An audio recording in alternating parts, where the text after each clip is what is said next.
Well, next, and when it comes to ballroom dancing, we're usually way too distracted by the dancers to notice the dance floor. Although we do have a rather nice dance floor here. Gamal and myself were going to dance across it for you, but we decided that we better not, really. I'll just shift from side to side, that'll do. That's what most men do, isn't it? Hey! Sorry, it's a bit sexist, I know, but I think it is probably true.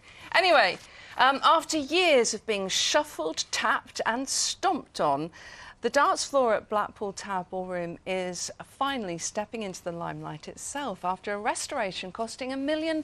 So, just what did it take to bring the world's most famous dance floor back to its sparkling best? Sarah Rogers went along to find out.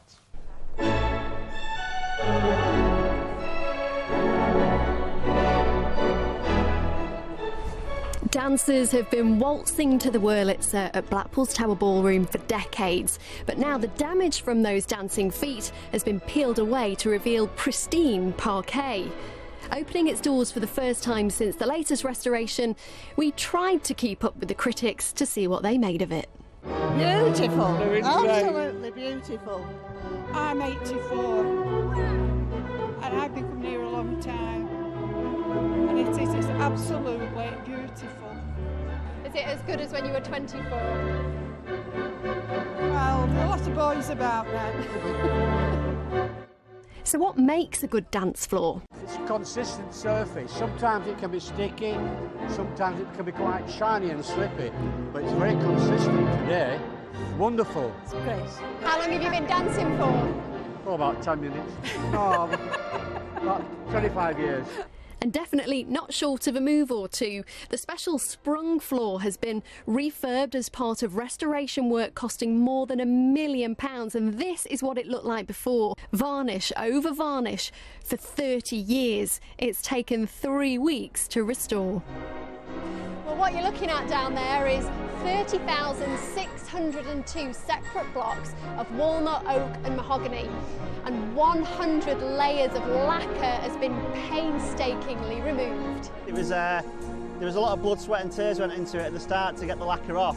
You know, generally it's seal on top of dirt, on top of seal, on top of dirt, and it just builds up. You know, it is just another wood floor sanding job for us, but in a bit of a unique situation. And then when you walk in here this morning, you talk to the dancers and how much it means to them, and what their feeling was about the floor, and how much how much easier it is for them to dance. It was emotional. It was nice. And one of the first faces through the door, a rather well-known one, taking a break from his own show down the road at the Grand Theatre. He couldn't resist coming for a peek. So what are you doing here, Joe? You can't come to Blackpool and be here in the same day they open the Tower Ballroom again, not have a cup of tea and watch this. This is amazing, isn't it? And you know, it's like you walk in here and you feel the atmosphere of the building, and this bloke on the organ is fantastic. Do you dance?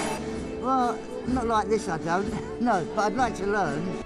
Well, I can think of a few people here who'll teach you a thing or two, and where better to learn. You know, I call this the Wembley Arena of ballroom dancing. You know, there's no better place to come and enjoy this experience. There's nowhere else in the country that does this, so that's why it's important. But what about you? How are your dancing feet? Absolutely. Unfortunately, I've got 2 left feet, although I have done a knee slide, if that counts.